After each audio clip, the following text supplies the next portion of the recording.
الرحمن الرحیم دوستوں، میں آج آپ کی توجہ ایک اہم مسئلے کی جانب اسپیشلی اوورسیز کی میں دلانا چاہ رہا ہوں، اور دوسرے نمبر پہ میں بتا تو وہ لوگ ہوں گے جو پاکستان سے یورپ آنے کا سفر کرتے ہیں۔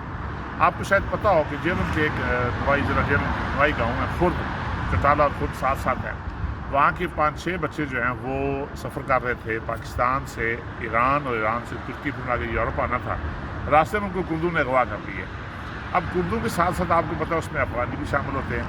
انہوں نے وہاں پہ ان کو اغوا کیا، ان کو مارا، اس برے طریقے سے مارا کہ کوئی بھی میرے سمیت کوئی بھی صاحب اولاد وہ ویڈیو نہیں دیکھ سکتا۔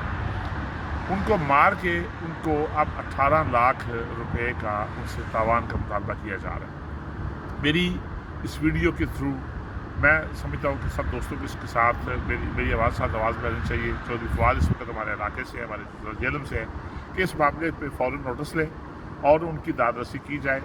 گھر والوں کی جو حالت ہے، جو میری ان سے بات ہوئی ہے، وہ ناقابل بیان صورتحال۔ اب ظاہر ہے جس کے بچے کو ننگا کر کے ڈنڈوں سے، بجلی کی تاروں سے، ہنٹروں سے مارا جا رہا ہو، اور وہ ماں باپ کو ویڈیو بھیجی جائے، اور اس کی صورتحال آپ اس میں سب اندازہ لگا سکتے ہیں کہ کیا ہوگی۔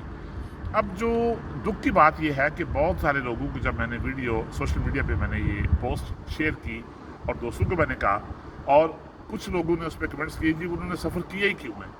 اب یہ دیکھیے کہ یہ حکومت پاکستان کی حکومت وقت کی ذمہ داری ہوتی ہے کہ وہ روزگار دے۔ جب ایک چپڑاسی کی نوکری پہ ایم فل لوگ آئیں گے، جب ایک سویپر کی نوکری پہ ایم اے لوگ آئیں گے، تو اس ملک کا اللہ ہی حافظ ہے۔ یہ ذمہ داری بنیادی طور پہ حکمرانوں کی ہے، لیکن حکمرانوں کی نورا بخش صاحب دیکھ لیں جو نورا لیکس آئی ہے کہ فوجی جرنیلوں سے لے کے سیاستدان، ڈاکٹر تک سب کے بچے بیرون ملک پڑھ رہے ہیں، عیاشیاں کر رہے ہیں۔ ان کے پاس اتنا پیسہ کہاں سے آتا ہے یہ اللہ ہی جانتا ہے، کیونکہ ہر بندہ ایماندار ہے، کسی پہ دھیلے کی کرپشن ثابت نہیں ہے۔ اس کے باوجود پتہ نہیں کون سی کتی آتی ہے، آٹا چاٹ کے چلی جاتی ہے۔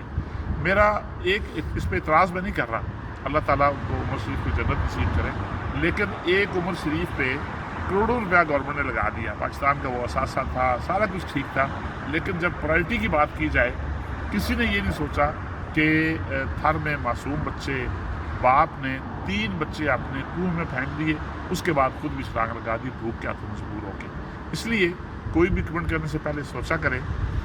پوسٹ شیئر کرنا، ویڈیو بنانا، مطلب یہ ہوتا ہے کہ ایک جو ہمارے اجتماعی ایشو ہیں، جو اجتماعی ہمارے مسائل ہیں، وہ آپ تک پہنچائے گئے۔ اس کا مطلب یہ ہرگز نہ کسی کی وکالت۔ اب وہ اگر بچے 5-6 بچے مار کھا رہے ہیں، ہم نے مل کے آواز اٹھانی ہے تاکہ گزرتے وقت تک ہماری آواز یہ پہنچے اور اس کی کوئی داد رسی ہو سکے۔ بہت شکریہ، اللہ کریم آپ کو آسانیاں دے اور آسانیاں تقسیم کرنے کا شرف بخشے۔ السلام علیکم ورحمۃ اللہ۔